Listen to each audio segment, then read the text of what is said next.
Dans les entreprises aussi, la réduction de la facture d'énergie est devenue un véritable défi. Vital même parfois. Mais toutes n'ont pas attendu la crise pour se pencher sur leur consommation.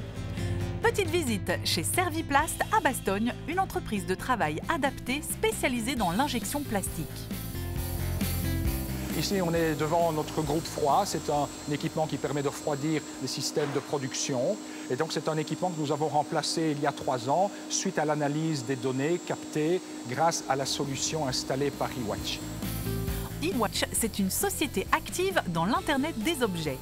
En 2019, elle a installé des capteurs sur l'ensemble des équipements de cette usine. Depuis, le comportement de chaque machine est scruté avec grande attention. Un capteur qui est installé sur une machine permet de voir en temps réel son activité en termes énergétiques. Donc si on imagine qu'une machine est à l'arrêt ou en stand-by, c'est de l'énergie qui est perdue. Donc autant intervenir tout de suite pour réaliser des économies d'énergie. Et chez Serviplast, ces investissements économiseurs d'énergie seront vite rentabilisés. Sur l'ensemble des outils de production, on a une réduction à l'heure actuelle qui est de l'ordre de 35 à 40% par rapport à une année standard de production.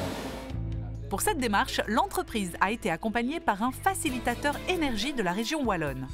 Sa mission, guider les entreprises vers les économies d'énergie, notamment à travers la réalisation d'audits. Aujourd'hui, c'est tellement cher qu'il faut tout voir.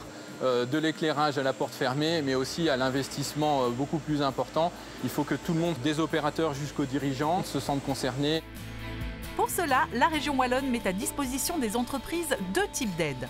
La première, une intervention sur le coût des études de faisabilité et des audits. L'autre est un coup de pouce aux investissements qui peut grimper jusqu'à 20% du montant. Autre entreprise, même combat. Chez le grossiste Horeca Maison de Sprit, en région liégeoise, on a fait appel à une start-up spécialisée dans la transition énergétique. Celle-ci décrypte les contrats avec les fournisseurs. Elle conseille également sur les investissements à réaliser. Ici, on a 1000 panneaux photovoltaïques qui permettent de produire 30 voire 35% de notre consommation globale. C'est l'équivalent de la consommation de 100 ménages, donc ce qui nous rapporte au prix de l'énergie aujourd'hui plus de 75 000 €. Donc c'est pas négligeable. Et ici aussi, les gros postes d'énergie font l'objet de toutes les attentions. En tête, on retrouve le groupe froid. Les frigos et congélateurs représentent 70% de la facture d'énergie de l'entreprise. Le choix de l'équipement a donc été essentiel. Un groupe froid, le montant à investir n'est pas très important dans le sens où 80% sera la consommation. Et donc, il vaut mieux investir un peu plus dans un système de consommation qui va consommer moins sur sa durée de vie. Un retour sur investissement accéléré aujourd'hui par le niveau élevé des prix. Et les solutions techniques existent. Il y a beaucoup d'entreprises où il est assez facile d'aller diminuer la facture de 30-40% en investissant soit dans des moyens de consommation efficaces, soit dans des moyens de production.